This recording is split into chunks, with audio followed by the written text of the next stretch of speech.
who want to lead you.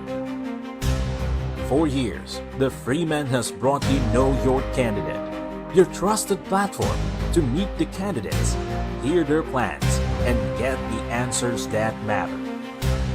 Your vote shapes our future. Stay informed, stay empowered. Catch Know Your Candidate, only here at the Freeman.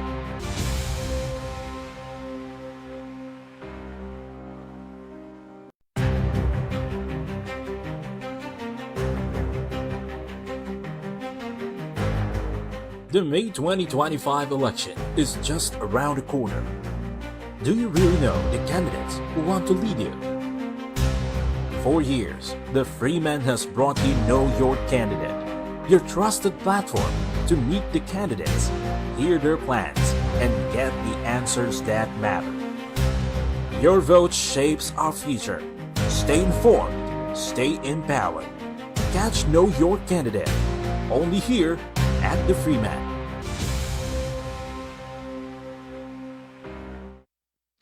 Be part of the conversation, protect the Cebu vote. I'm Fred Langido, and this is Know Your Candidate, an election special of the Freeman and Banat News to help you make the right choices. Who among the candidates deserve your sacred vote? Let's get to know them up close and personal. And joining us this afternoon is one of the mayoralty aspirant in Mandaue City, Mr. Jipin Riquelme. Mr. Riquelme, good afternoon. Welcome to the Freeman. Good afternoon. Thank you for inviting me. Kumusta ang kampanya? Okay ra, medyo pressure gamay kay Ah. dili kayo wa tayo kayo time sa pagkampanya but kay independent man ko. Mm. So medyo pressure kayo so but I'm still doing the campaign until now. So manikamot lang. Mr. Riquelme, alang sa taga Mandaue nga dili kayo familiar ni Jipin Riquelme. Kinsa bas Mr. Jipin Riquelme? Si Jepender Kerme is taga Bohol ang akong papa. Ang akong mama is taga Ilocos. Pero dito ko nataw sa Indonesia kay akong papa dito nagtrabaho. Niya akong mama iyang gidala dito. But the company is owned by American company. So it's a logging company. And my name is taken on the name of the company and the name of the place. So it's Georgia Pacific. So naman sa Indonesia. So nahimog Jipend. Okay. Georgia Pacific. Mao na behind sa imuhang name. It's a unique name, no? Jipin. Dili siya common nga pangan. So dili ka lumad nga taga Mandaue apan naanakas Mandaue nagpuyo og ang imong pamilya for how long? Yes, there jud mi nag-origin sa Cebu. Pag gikan og uli sa akong papa gikan sa Indonesia when I was 6 years old, dito siya Manila mga pila ka years niya ni balhin mig Cebu. Nagtukod siya machine shop business sa Panganiban Street. Ang pangalan na to is Basi Machine Shop sa una niya iyang gibaligya. Diri ko nag-elementary, nagbaligya ako diri newspaper sa Colon, apil niyang Freeman, uban pa nga mga newspaper. So gilibot-libot ako ning Colon, nag-cancel ko, daghan ko gipang trabaho, naghugas kog plato sa mga putumaya sa may Inayawan. So gilibot-libot na ako niyang Cebu sa una. Then transfer mi dito Mandaue kay dito man akong uncle sa una nga nami gi kampanya nga isa ka politiko sad. So nakabalay mi dito. So naka-decide ko pag year 2015 diri na ko nagpuyo sa Mandaue. Since 2015 ka nagpuyo sa Dakbayan sa Mandaue. Asa dapit sa Mandaue? Sa Kasili. Barangay Kasili. Anong nakahuna-huna kag dagan pagka mayor Mr. Riquelme? Actually nag-vice mayor ko sa una but unfortunately wala ta matagay og opportunity paglingkod sa pagka-vice mayor. Kay medyo naay gamay nga problema sa pagbotar. But karon nalipay kog dako kay gi-encourage ko sa mga tao dito Mm. nga maglangsad og usab isip usa ka mayor sa Mandawi City. Mm. So ako gigrab ning opportunity para at least mapakita nako sa ila akong kapabilidad ug akong ang ilang mga pangandoy Mm. para sa Mandawi City, which is economic growth, peace and order, Mm. og kaning disaster preparedness kay prone mi dito sa flooding. Mm. So nakadesisyon ko nga mulangsad kay dako kay kong capabilities o potential nga mahitabo na siya nga mga goal, which Mm. is ang economic growth, peace and order, and mga projects, infrastructures projects, Mm. like sa traffic congestion, maka-projected dia og flyovers, widening of roads. So, ang tanang budget sa gobyerno, mahatag yun nato dia sa mga infrastructure challenges. Mm. O sa economic growth pod, nam ko engineering background, so pwede ko maka-propose sa mga investors, labi na dito sa Umapa Dapit. Wala man to siya mga dayon to nga project katong sa una. So, ato lang na-invite ang uban investors nga magtuko dito mga commercial building, mga industrial infrastructures, para maghatag og dugang panarbaho sa taga Mandawi City. Mm. O mausad na siya nga ang atong traffic congestion kay magbuhat man ta diha og dako nga project. So mao na siya nga atong infrastructure challenges, which is ang mga flyover kay sulbad sa traffic congestion, but the immediate resolution is to update the traffic lights and to have more visibility sa atong traffic enforcer, which is mo take it sa katong mga way disiplina sa traffic. Mm. Unsa bay kuan kining imuhang kasinatian sa pagduma sa gobyerno? Have you been into public office or na elected na ka before o posisyon sa gobyerno? I have not been in the public office, but private sector, we have partnered with the public agencies like the DPWH kay namang nagtrabaho ko sa Messenger Business, which my father owns. So nagtrabaho ko 16 years. So I was the one who proposed businesses to the businesses in the Mandawi, and not only in Mandawi but also in Cebu. For industrial businesses, mga planta, mga heavy equipments, shipping. So ako mo nag-propose sa ila o sa among services o products. So mao na siya naka advantage na ako kay nako experience ana. So sa pagkakaroon unsa may imuhang pangita? Sa pagkakaroon nag-switch kog career 10 years na sa BPO. Pero ang among business is naka-standby pa lang, naardi ang equipment sa among balay. But siguro in the future ako na siya gi-open og balik. So ang inyong negosyo sa imuhang pamilya sa una sa imuhang parents, machine shop. Oh, machine shop. Unya karon nirado kay nanrabaho kag BPO. Ni trabaho kog BPO kay akong papa is niadtog US. Tong 2012 man to. So after that nag-eskwela ko og IT, which is associate, IT associate sa UC.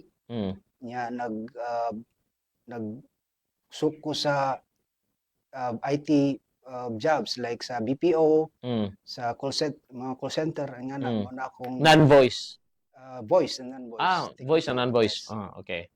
So in regards with digitalization, magamit kayo na to na siya sa karon nga. So nahuman ka ang imuhang educational attainment, nahuman kag IT.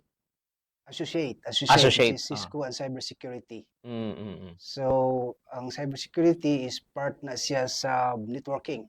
Kay because of the digitalization karon, natay mga crimes po sa cyber. So need tawag cybersecurity to prevent the crime of cyber businesses.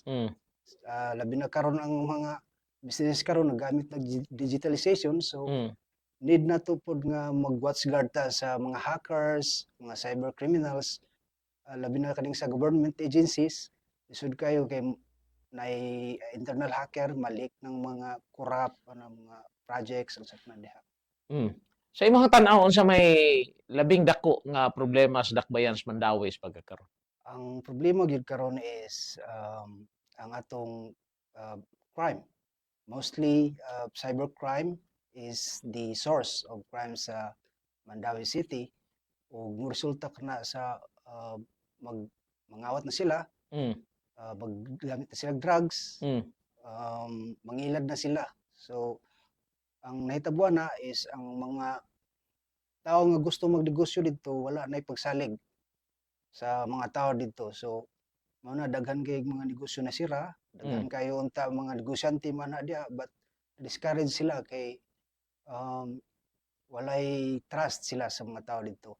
So mao na ang akong target karon since na ako'y personality, na ako'y nai-trust ang mga tao sa kuha. So I've been to the business in not only Mandawi but in Cebu City to partner them again to bring the trust again sa mga business industry sa Mandawi City ug sa mga upcoming investors. So ang atong unahon ug address na is ang crime prevention, to reduce the crime so that if there's a reduce of crime, of course ang mga investors will encourage to invest their business. Labi na kanang dako nga project diha sa Umapad, mao ginaya akong goal nga mahimo na diha og business center. Natay beach park diha para sa mga kan-anan sa mga trabahante. So at the same time naay jobs na pud recreational nga para ma-enjoy ang mga tao. Dili lang tungod sa kahadlok nila ana ra magpuyo sa balay. So down ang economic kay walay manggawas, walay mamalit. So wala the Mandawi will deteriorate. So that's first we will address the crime, and after that ma-follow na siya economic development. Sa imong tan-aw Mr. Kirmi, unsa may labing importanteng trabaho nga angayang buhaton sa usa ka mayor sa syudad? Of course, we will listen what is the problem and issues sa usa ka lugar. If we know the problem, then we will know the immediate solutions, and in the future, we will do the concrete solutions of the problem. Like say, for example, ang atong prone man tadya sa flooding. So ang concrete resolution is that sa flooding is para sa kuha is to build the open wide dito sa exit para dili ma-bottleneck ang baha. So instead of dito dapit sa bukid ato ta magbutag wide exit sa tumoy dito sa padung sa dagat kay para ang flow sa water mukusog ang flow sa water kay ma-vacuum man siya. So dili magpundo ang tubig sa tunga kay ma-bottleneck man siya, kusog ang tubig sa gikan sa bukid gamay diri dapit. So mo overflow gyud siya. So ang solusyon na is padak-an po diri para kusog ang agas diri sa tubig sa gawas. Unsa may imong padak-an? Ang dito sa dapit sa exit sa Butuanon River. Ang sapa. Ang sapa. I-widen nimong sapa. I-widen natong sapa para mukusog ang pressure sa flow sa tubig. So musuyop ang tubig ug maayo. So mura ra na siya og manual nga vacuum sa tubig. So maka-prevent na siya baha. Nya ang street pod bisag gamay kay ulan kusog kay baha. So ang gamit sa uban nga nasod is the used power water pumps to subdue the water. So posible na to na mahimo sa Mandawi because ang flood is slow sa business. So, labi na magulan-ulan, natay panahon maulan-ulan, ang mobile sa transport sa business is mas slow, so it will affect the business. So mausad na siya ang atong mga infrastructure challenges. So that is why we will address also the flood issue and the traffic. Sa traffic, unsa may tan-aw nimo nga unsaon pagsulbad ng problema sa traffic sa Mandawi? The immediate resolution to that is to update the traffic lights. Namtay mga updated traffic lights, which is AI traffic lights nga mo detect sila kung usa kadaghan ang sakyanan. Mm. But that is the only immediate resolutions.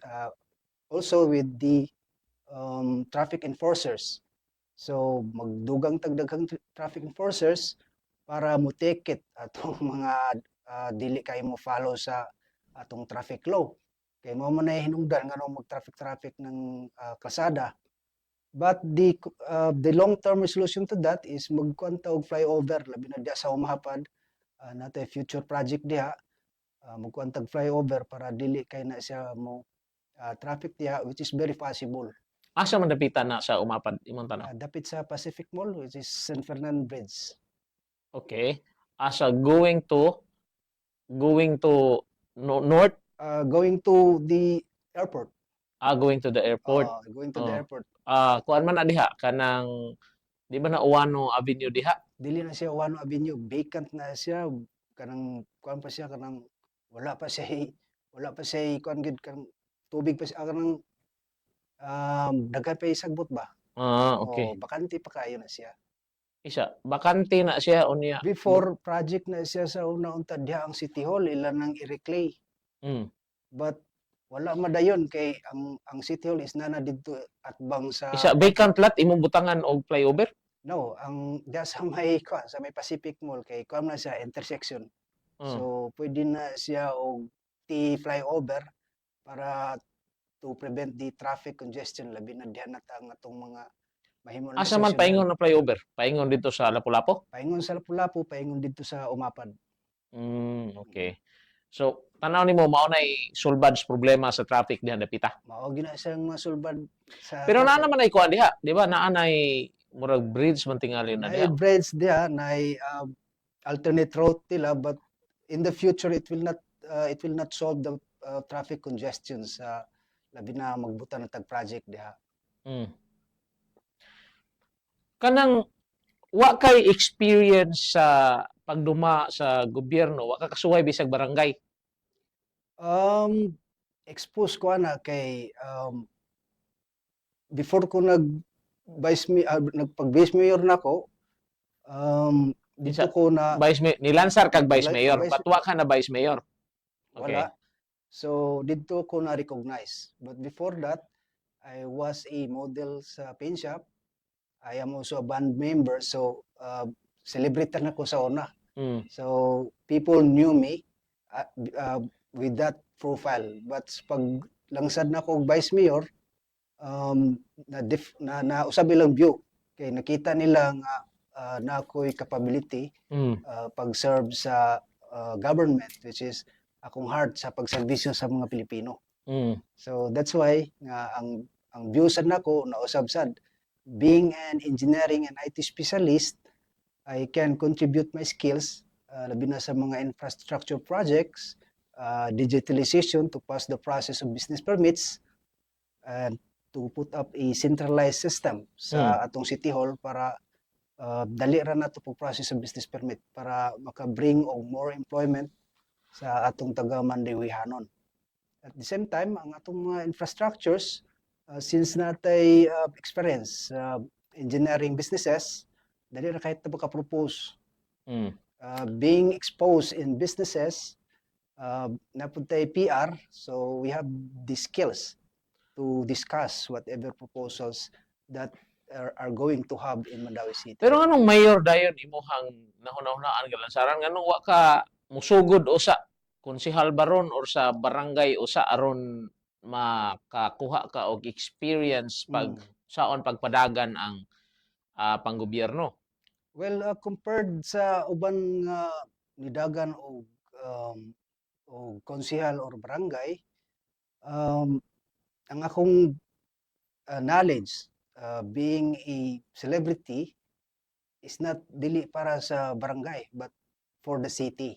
Mm. What I can contribute, Pero nga wa maka magkonsehal sa Mandawi City usa. well, konsehal is you can serve only for barangay, but in mayor you can serve the whole city.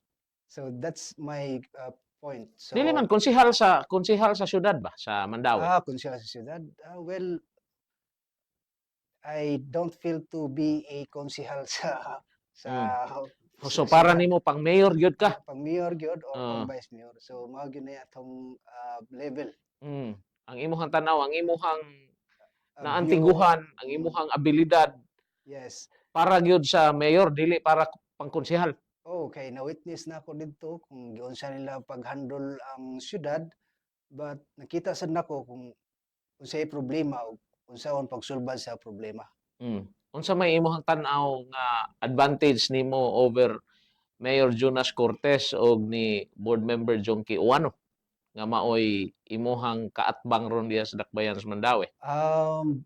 Well, parehas ra siguro may naay talent sa politika, but what I can ahead of them is that I have the engineering background, Mm. which is for the projects. Mm. I have the IT skills, which is Mm. for the advanced technology, digitalization nga mo'y gigamit not only for the government agency, Mm. but also for the businesses, in all businesses in not only in Cebu, Mm. but all in the Philippines. They use digitalization already. So it needs a data management para makita nato kung unsa ng mga transaction nga anomalya. Makita nato through digitalization. Dali ra nato na siya makita. Dili para sa una nga pangitaon pa nimo ng data, naiuban na nangawala na. So through internet, naran ang data, makita nato na kung asa dapit ang leaking. Mm. So mao na atong atong ikapakita nga mas ahead sa ilaha. Mm. In terms of discussing a proposal, I have the PR, I have the personality. Mm. So So ang katong duha why PR, why personality? nasa na PR, nasa na personality, but kung ipapasok siguro mi sa usa ka Oh. search, marag mas labaw-labaw siguro ko kay taas man ko dako nya tisayon sad. Ah. Moro na ay Ah, to. ah. Moro na siya. So we are aiming for economic growth. So to discuss the proposal, dapat na kay kabalo ka mo propose sa mga investors o mo partners sa mga business industries nga nag-exist sa Mm. Mandawi. So that's the most important thing. Pakita nimo sa tao nga ang imong kasing-kasing na sa taga Mandawi. Mm. Para By the way, asa man ka nagkuha og pundo para sa imuhang kampanya, Mr. Kirme? nagtrabaho ko call center. So before nga nag-decide ko sa COC, ako nang giplano nga ang kanang budget. Mm. So since ang call center is not really that long term, Mm. but it's a daghan kag dako kag sweldo, but it's not a long term, contractual lang. Mm. But mo resign naman gyapon ko kay ang akong makuha nga sweldo sa call center, ako na siyang budget sa kampanya. So diyan ako gikuha ang akong Unya, asa man ka magkuhag budget para sa imuhang pamilya o imuhang gastuon ang imuhang sweldo sa kining imuhang trabaho para sa kampanya? ulitaw pa ko karon. Nakoy live-in sa una, but kanus ato siya 2018 nag-separate me kay naay problema siya kay namon to siya Mm. relationship before. Okay. So, but wa mo'y anak? Nami anak. Pila man kabuk imong anak? Duha. Dagko na na, nag-eskwela na. Ang isa is 6 years old siguro, ang isa is 14 14 years old. Oh. So asa man kag isuporta sa imuhang pamilya o imong gigastos kampanya ang imuhang sweldo? Every week kay ang akong sweldo ay 15 days. Every 15 days magpadala ko og allowance sa akong anak sa Dalaget. Mm. But right now wala sa ko communicate nila kay basig ma-appeal sila sa mga intrigues. Mm. Kay ako sa istoryahan ng kinamagulangan nga kunya nata mo communicate ikahuman sa kampanya para dili mo ma-appeal sa mga intriga kay balo ka ning politika daghan kay intriga, daghan og mga threat. So mas maayo nga safety sila. Ako kay So giintriga de ka dito sa Mandawi. Na po yung mga intriga sad. Mhm. So dili man na malikayan sa politika. But the most important thing is you are clean, wala kay maayo imong reputasyon, maayo imong intention sa mga tao. Mao na importante, but we cannot avoid the intrigues, the fabrication. But the most important thing is you stand for yourself and the people know it who you are. So that's the most important thing. Bisag unsahong mga intriga diha, ang importante ang tao nakailan nimo. Mm. Imong kontra mga establisyado ng pamilya, Cortez, former mayor, former congressman sa Mandawi, Junkie Uwano, anak o membro sa pamilyang Uwano nga nanggamot na sa politika diha sa Dakbayan sa Mandawi before gani kani settle diha sa Mandawi, diha na nadaan na pamilyang Uwano nagduma sa Mandawi. Sa kadagko o kaestablisyado anang duha nga imuhang kontra sa pagkakaron, wa ka ma wa ka magduha-duha og Ah, atbang ana nilang duha. wala ako magduduha kay first mas una pa ko na nila diha sa Mandawi. Si Tingting de la Serna po to sa una nga politiko nag-campaign mi kang Tingting de la Serna, which is ang campaign manager akong angkol, mga manliiges, mga restauro. So dugay na mi diri sa Cebu. Wala pa ko mataw na nasa Cebu akong ginikanan. Mm. So in terms of wealth, will dili sad mi kuan kay naman mi business, which is machine shop business. Mm. Pero you said nanirado naman. Yeah, because ang akong mga igsoon is nakahuman na. So kana siya is standby investment lang na kinsay ganahan mo negosyo na para sa pamilya. Labi na ako may kinamanguran sa laki. Ako hilig kasi ako ang engineering. So gusto na ako mag-open na ng negosyo, so ako na siyang profit.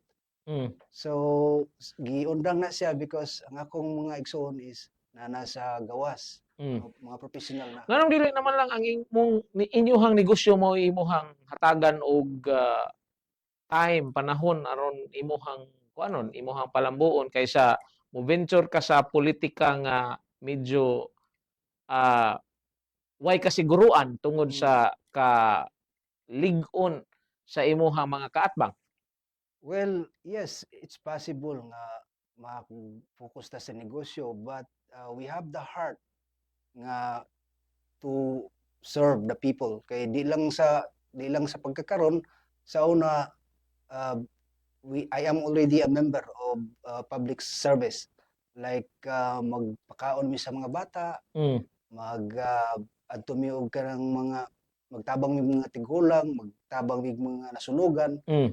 So akong heart is nabilong sa mga tao. Oh. Magtabang ko og mga mga indigent nga mga tao. So why not to contribute my heart to the people. Kay kung sa wealth lang, I don't have any problem because I have already established business. And I also have a farm, a commercial lot. So it's not a problem for me to survive, but my heart belongs to the people. Mm. And I saw the problem in Mandawi City. The unemployment, the poverty,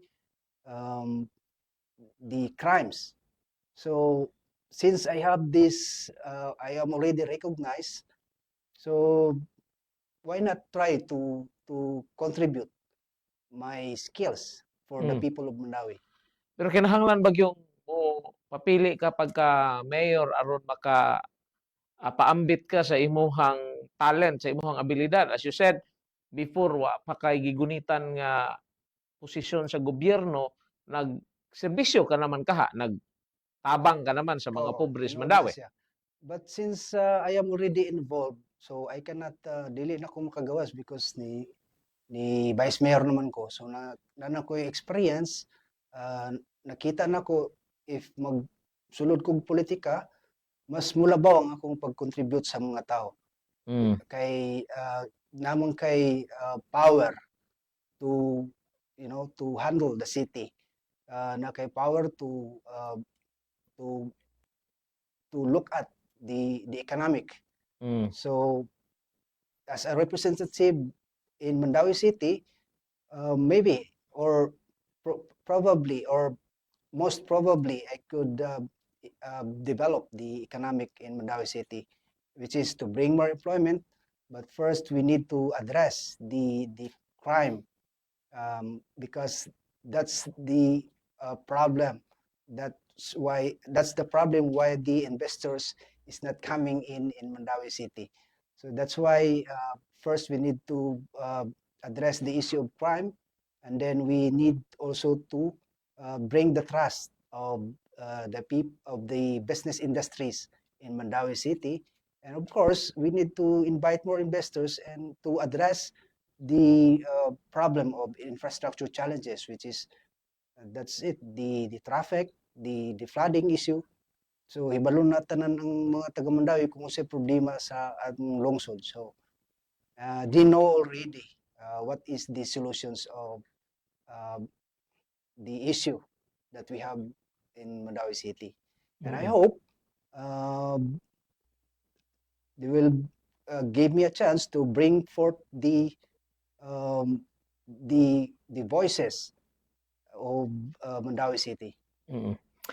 Mr. Riquelme, imuhang mensahe ngadto sa taga-dakbayan sa Mandawi nga mao'y mupili sa umaabot nilang sunod nga mayor sa Mandawi. Akong mga taga Mandiwahanon, ani ako nagrepresenta isip mayor sa Mandawi City.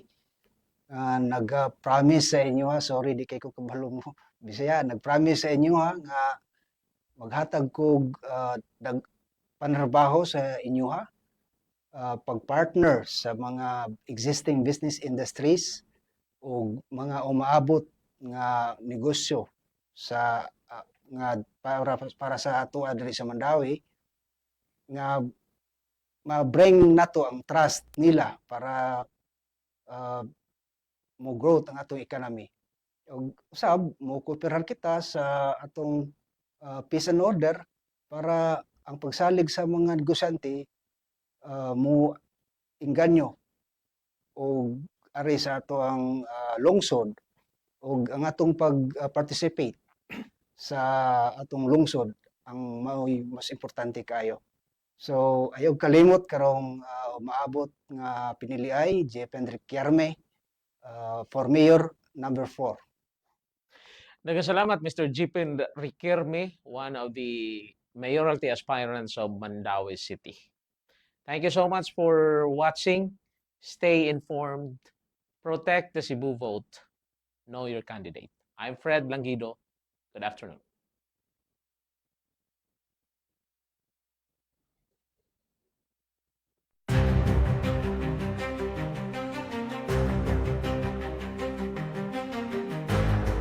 The May 2025 election is just around the corner. Do you really know the candidates who want to lead you? For years, the Freeman has brought you Know Your Candidate, your trusted platform to meet the candidates, hear their plans, and get the answers that matter. Your vote shapes our future. Stay informed, stay empowered. Catch Know Your Candidate, only here at the Freeman.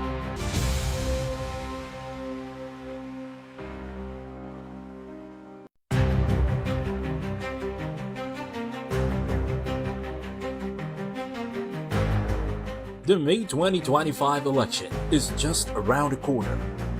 Do you really know the candidates who want to lead you? For years, the Freeman has brought you Know Your Candidate, your trusted platform to meet the candidates, hear their plans, and get the answers that matter. Your vote shapes our future. Stay informed, stay empowered. Catch Know Your Candidate, only here at the Freeman.